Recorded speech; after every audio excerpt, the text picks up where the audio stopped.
Seriously? Where did they go? Welcome to WatchMojo.com, and today we're counting down our picks for the top 10 famous 90s stars who dropped off the map. Excuse me, but I think a modicum of gratitude would not be out of line here. Before we begin, we publish new content every day, so be sure to subscribe to our channel and ring the bell to get notified about our latest videos. For this list, we're looking at famous stars from the 1990s who have done nothing or very little of note since their peak and or in the early 21st century. We'll be ranking our picks based on how popular they were in their heyday and their lack of significant work in recent years. Didn't your father ever teach you never send a boy to do a man's job? Number 10. Edward Furlong. Furlong began his acting career playing John Connor in Terminator 2 Judgment Day. Do what your mother tells you. It's not my mother, Todd. This is often considered one of the greatest action movies of all time and grossed over $500 million at the box office in 1991. That's a hard feat to top, and Edward Furlong never did. He subsequently starred in a few independent movies before regaining national attention in 1998 alongside Edward Norton in American History X. Oh God, man, please tell me you're joking. And then he just sort of disappeared. He mostly starred in a string of direct-to-video movies in the 2000s and suffered from legal issues and drug addiction. In 2011, he appeared as a meth producer in The Green Hornet, which was his first somewhat notable role since the late 90s. A grown man wearing a mask is a little bit scarier than a guy wearing a suit. Number 9. Fairuza Balk. Oh, wow, we're scared, Sarah. You scared? Fairuza Balk had a respectable career in the mid-90s. One of her first major roles was as Nancy Downs in the cult classic The Craft, and she followed this up with a number of notable movies. She appeared alongside Marlon Brando in The Island of Dr. Moreau, the aforementioned Furlong and Norton in American History X, and Adam Sandler in The Waterboy. Hey, and by the way, I hope you like what I did to y'all lawnmower. Her prosperous career looked to continue in the new decade, as she portrayed Sapphire in Almost Famous. But Balk's star soon fizzled out. She starred in a number of unremarkable movies throughout the 2000s and 2010s, though she more recently resurfaced in several episodes of Ray Donovan. Number 8. Leelee Sobieski. Leelee Sobieski was a major teen star in the late 90s. She appeared as Sarah Hotchner in the 1998 hit Deep Impact, and followed this up with roles in Never Been Kissed and Eyes Wide Shut. She was also cast in the titular role of the 1999 miniseries Joan of Arc, earning Emmy and Golden Globe nominations. Because they need someone to believe in.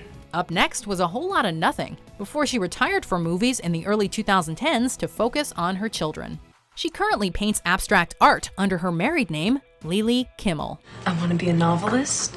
I want to be a weekend flautist. I want to be a potter. I want to be a painter. I want to be an architect. And I want to go to Northwestern. Number 7. Andrew Keegan. Actually, I just came by to chat. We don't chat. Andrew Keegan appeared in a few movies throughout the 1990s, including Camp Nowhere and 10 Things I Hate About You. But his main claim to fame was his work in television. He starred as Jack Kelly for 17 episodes of Thunder Alley, Reed Isley for 8 episodes of Party of Five, and Wilson West for 22 episodes in Seventh Heaven. Reverend Camden, I'm glad you called. He then starred in numerous direct-to-video and short films throughout the 2000s before creating a spiritual center in Venice Beach called Full Circle in 2014. While Keegan has described Full Circle as a, quote, non-denominational spiritual community center, others have called it a cult. However, Full Circle disbanded in June 2017. Number 6. Christina Ricci. Your work is puerile and underdramatized. You lack any sense of structure, character, or the Aristotelian unities. Christina Ricci was popular for the majority of the 90s. She became a child star by appearing as Wednesday Addams in the Addams Family franchise.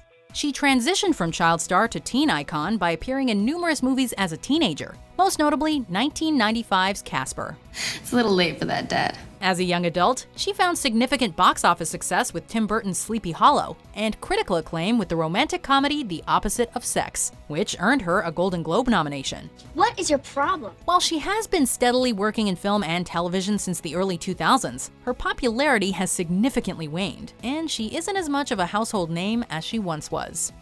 Number 5. Joe Pesci. Well, if the kid's there, the parents gotta be. He's home alone. Joe Pesci was everywhere in the 90s. He showed up in family movies like Home Alone and its sequel. He showed up in adult comedies like My Cousin Vinny. He appeared in hard-hitting dramas like Oliver Stone's JFK. And we can't forget action blockbusters like Lethal Weapon 3. He also frequently collaborated with Martin Scorsese, appearing as tough guys in Goodfellas and Casino. The guy did it all. And then he retired at the height of his fame. Since Lethal Weapon 4 in 1998, Pesci has only been credited in 3 movies, with a 4th, Scorsese's The Irishman, set for a 2019 release date.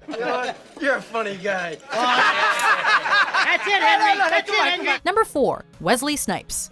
And let this be a lesson to everyone. Always pay your taxes.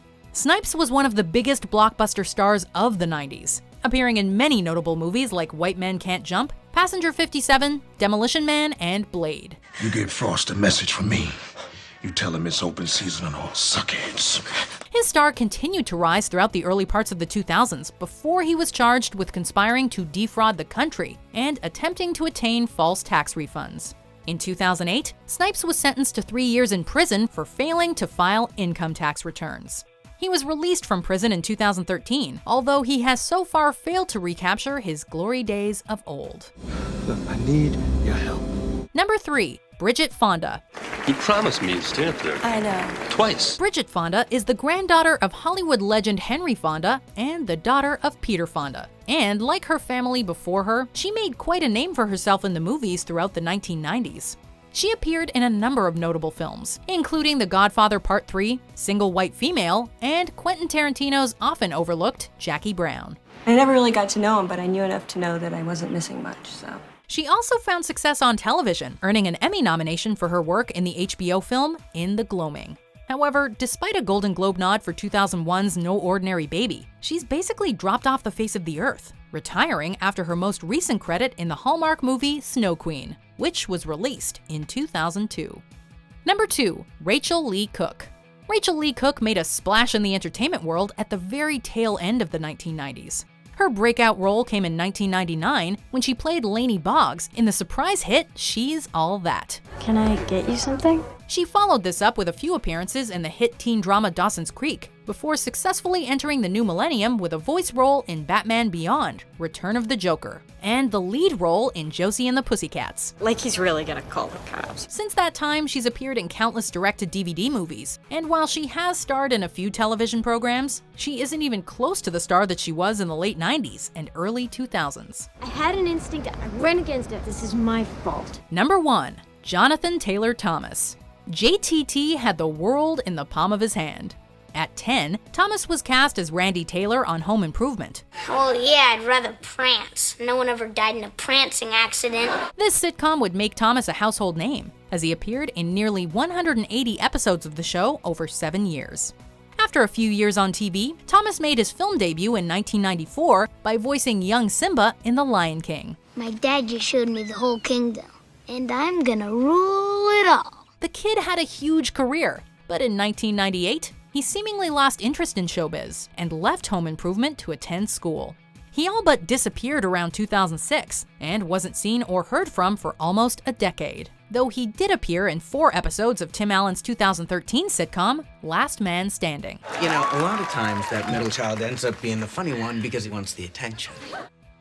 Do you agree with our picks? Check out these other great clips from WatchMojo and subscribe for new videos every day.